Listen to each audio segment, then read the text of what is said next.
Shalom dan selamat malam. Terima kasih atas kesempatan yang diberikan kepada kami untuk memaparkan hasil diskusi kami tentang penipuan komputer. Kami dari kelompok 5 terdiri dari Devianti Kaya, serta petanduk saya sendiri dan Tiara. Untuk slide selanjutnya akan dibicarakan oleh Tiara.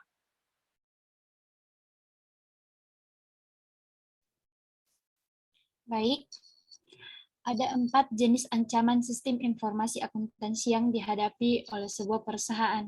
Yang pertama yaitu bencana alam dan politik, misalnya itu banjir dan perang.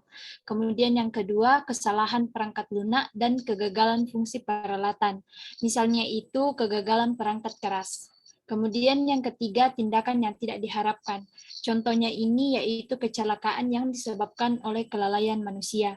Dan yang keempat yaitu tindakan yang disengaja atau biasa dikenal dengan kejahatan komputer.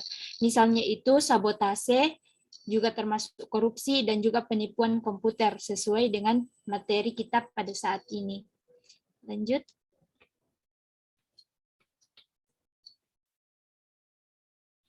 Nah, berbicara tentang penipuan atau fraud, itu adalah semua sarana yang digunakan oleh seseorang untuk memperoleh keuntungan secara tidak adil maupun tidak jujur dari orang lain.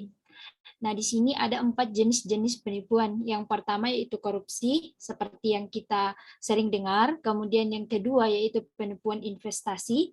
Kemudian yang ketiga yaitu penyalahgunaan aset. Nah, penyalahgunaan aset di sini itu dilakukan sendiri oleh karyawan itu sendiri dari sebuah perusahaan. Dan yang keempat yaitu kecurangan pelaporan keuangan. Berikutnya.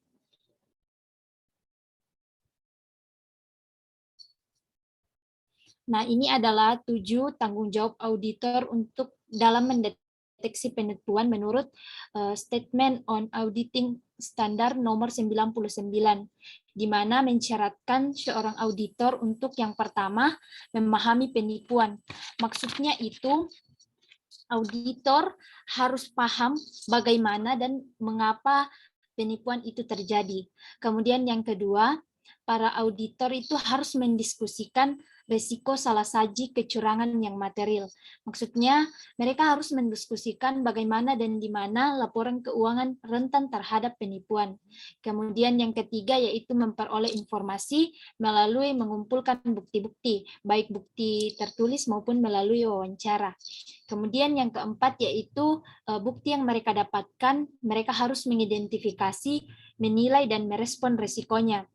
Kemudian yang kelima yaitu mengevaluasi hasil pengujian mereka, di mana auditor harus mengevaluasi apakah salah saji yang diidentifikasi mengindikasikan keberadaan penipuan dan menentukan dampaknya pada laporan keuangan dan audit. Nah, yang keenam yaitu auditor harus mendokumentasikan dan mengomunikasikan temuan mereka baik kepada manajemen dan juga komite audit. Dan yang terakhir yaitu menggabungkan fokus teknologi. Di sini auditor harus mengakui dampak teknologi memiliki risiko penipuan dan memberikan komentar dan contoh untuk mengakui dampak ini. Slide selanjutnya akan dilanjutkan oleh Devianti.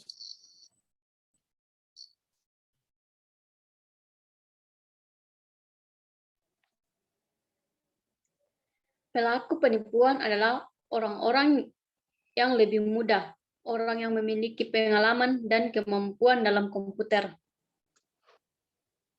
Selanjutnya.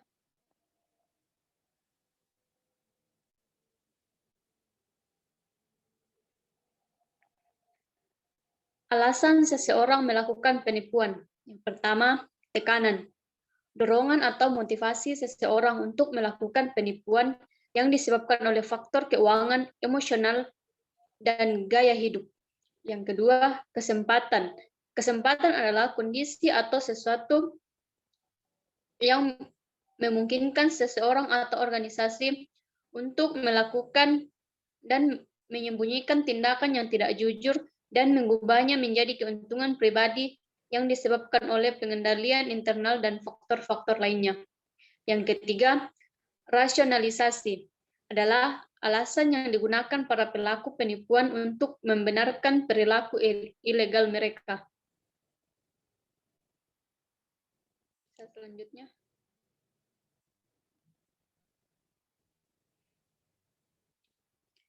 Penipuan komputer adalah setiap penipuan yang mensyaratkan teknologi komputer untuk melakukan penipuan. Contohnya, pencurian, penggunaan akses, modifikasi, penyalinan atau penghancuran yang tidak sah pada perangkat lunak, perangkat keras, atau data. Alasan meningkatnya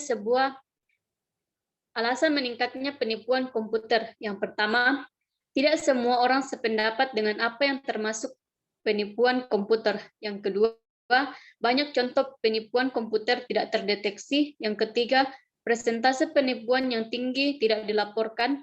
Yang keempat, banyak jaringan tidak sama. Yang kelima, situs internet menawarkan instruksi langkah demi langkah bagaimana melakukan penipuan komputer dan penyalahgunaan. Yang keenam, penegakan hukum tidak dapat menjaga pertumbuhan penipuan komputer. Yang ketujuh, menghitung kerugian sangat sulit. Selanjutnya akan dibacakan oleh Syatta. Baik, klasifikasi penipuan komputer. Ada 5. Yang pertama, input penipuan. Adalah cara paling sederhana dan paling umum untuk melakukan penipuan komputer adalah mengganti atau memalsukan input komputer. Yang kedua, penipuan prosesor. Adalah penggunaan sistem yang tidak sah, termasuk pencurian waktu dan layanan komputer.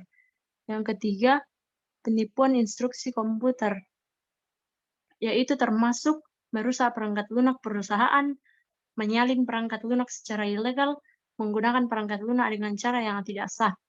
Yang keempat, penipuan data secara ilegal dengan menggunakan menyalin, mencari, atau membahayakan data perusahaan. Dan yang terakhir, output penipuan. Pelaku menggunakan komputer untuk memalsukan output yang terlihat otentik, seperti cek pembayaran. Slide selanjutnya. Cara mencegah dan mendeteksi penipuan dan penyalahgunaan. Yang pertama, membuat penipuan agar tidak terjadi. Yang kedua, meningkatkan kesulitan dalam melakukan penipuan. Yang ketiga, meningkatkan metode pendeteksian. Yang keempat, mengurangi kerugian penipuan. Demikianlah hasil diskusi kami dari kelompok 5. Atas perhatiannya, kami ucapkan terima kasih.